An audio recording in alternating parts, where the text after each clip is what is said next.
portion. So it's a whole new world. It is a whole new world when you have a small business. Now, why do I want you to have a small business? Tax write-offs. Remember that Seinfeld episode? I love to talk about this. That Kramerica, when Kramer set up his own little company, and he took that big ball of oil, and he's like, "We're going to create this bladder for ships, Jerry." And he took that bladder of oil and threw it out his window, and he had his own little intern following him around, Kramerica. Remember that in that episode in the scene? He's like, "Jerry, everybody needs a business. It's a write-off. It's a write-off." And everybody writes it off. And Jerry's like, "Well, you don't even know what a write-off is." Hey, all the corporations do it. You just need a company. You don't even, And they're just debating what a write-off was. It was awesome. The point here is that as a CPA, here's my goal. What I want us to do is I really need us to be thinking above the line and below the line. Now, I know that sounds a little odd here. If you're sitting around a cocktail party and talking to a CPA, you can get him to open up in a heartbeat by just saying, "Tell me what above the line and below the line means." This is the line. This start right here in your 1040, down here in the bottom right-hand corner. What's that name of that number? What is it called? Your AGI. What's that stand for? Adjusted gross income. This is the line. So if you ever want to, again, get a CPA to start talking to you that's ignoring you, say, "Tell me what's above the line and below the line." Any expense above the line is awesome. Any expense below the line sucks. It doesn't do me any good. So many people pay taxes and then pay for things below the line.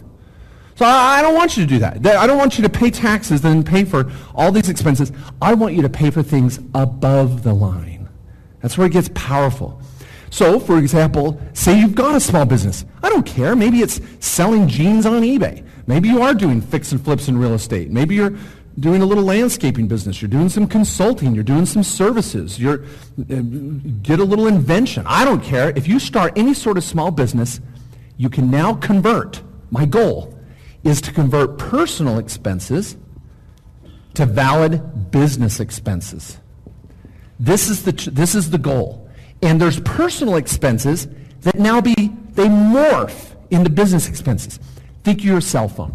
I love to tell this example. I may be out in an intensive and talk about this too, but how many of you in the room have a cell phone with your day job that your boss doesn't pay for? Your company doesn't pay for your cell phone? Anybody? Okay, cool. Several hands in the room, right? That could be if you got the smartphone with all the data, and you've got your texting unlimited, and you've got all the minutes you need, and you could be blowing a couple $100 a month, right? Oh, for 5 lines, $600 a month. There you go. Gosh, I should use that example.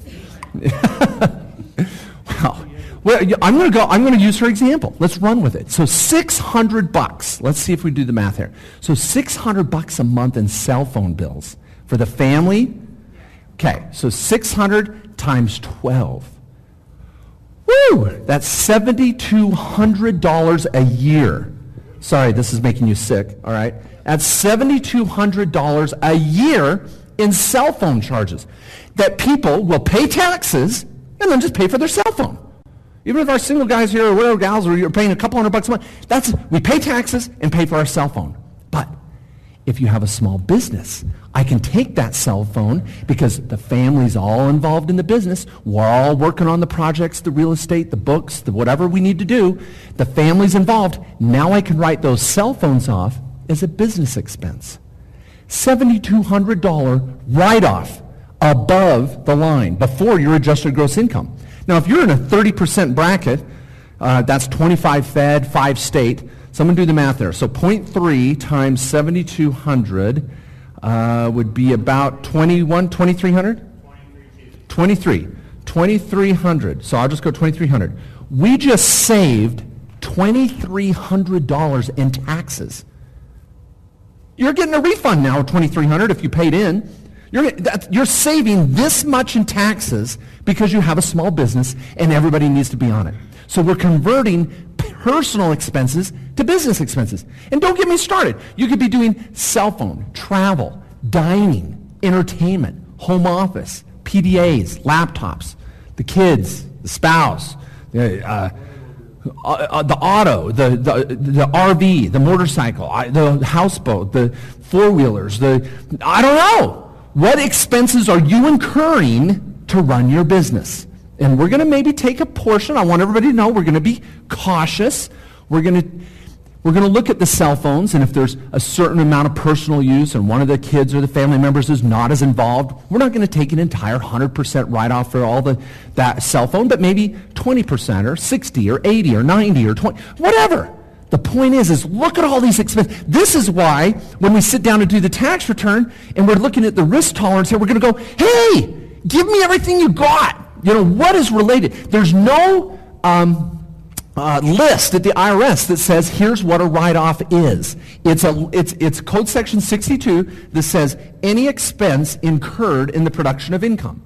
Let me repeat that. Any expense incurred in the production of income.